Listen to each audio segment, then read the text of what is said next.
Okay, so as we're nearing the completion of our time together, I want to share with you my favorite food hacks, my favorite things that have really helped me along the way to boost my vitality, to increase my immunity, and to help improve my relationship with food.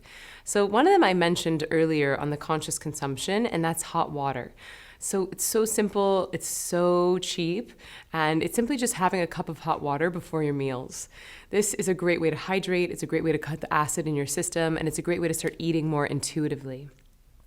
The other thing you can do is if you feel like you're coming down with a little something, you start to get that little tickle in your throat, I would actually recommend that you do a second M word technique. So if you're feeling a little under, when you're like, ooh, am I? Don't even complain about it. Do not pass go. Do not collect $200. Just close your eyes and do a second meditation. And the other thing you can do is something I like to call black pepper tea.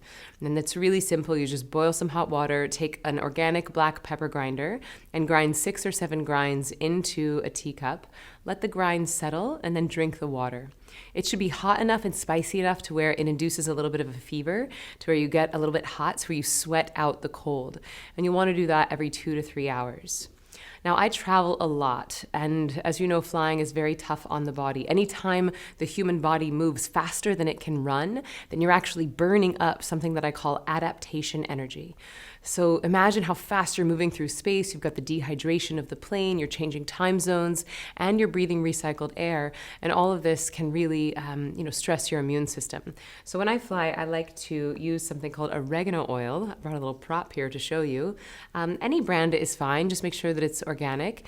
And you can do 2 to 3 drops right on the back of your throat, but take care because this stuff is not a joke. It burns. It will kill anything in sight. It's like a natural antiviral and antibacterial. So you could do 1 or 2 drops if you're flying, and if you feel like you're coming down with something, then 3 to 5 drops every few hours. The other 2 things that have really helped me are really upping my raw fat intake. And I know this seems kind of crazy because we're so, brainwashed to think that fat is going to make us fat, but there's lots of new science coming out suggesting that that is not true at all. So as long as you're eating the right kinds of fats, like raw fats, like avocados or cold-pressed coconut oils or raw nut butters, then this is actually fuel for your brain. Your brain runs almost exclusively on EPAs and DHAs, so we want to really make sure that we're giving the brain the fuel that it needs to run, especially as we start meditating.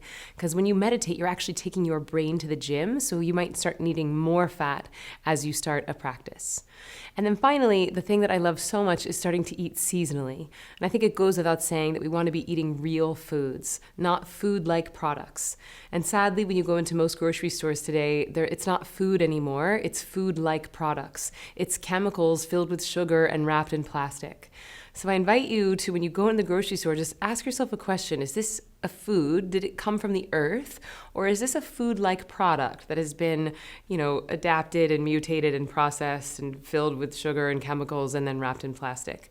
And if that is the case, perhaps you want to opt for more real foods and certainly more seasonal foods. And there's a whole beautiful science called Ayurveda, which I've been studying for the past few years. And Veda means knowledge, and Ayur means longevity. So it's actually the knowledge of longevity. It's how do we eat to optimize our performance. All right, friends, so I hope these tips have been helpful. Use them, let them complement your meditation practice, and I will see you tomorrow for our final day. Woo.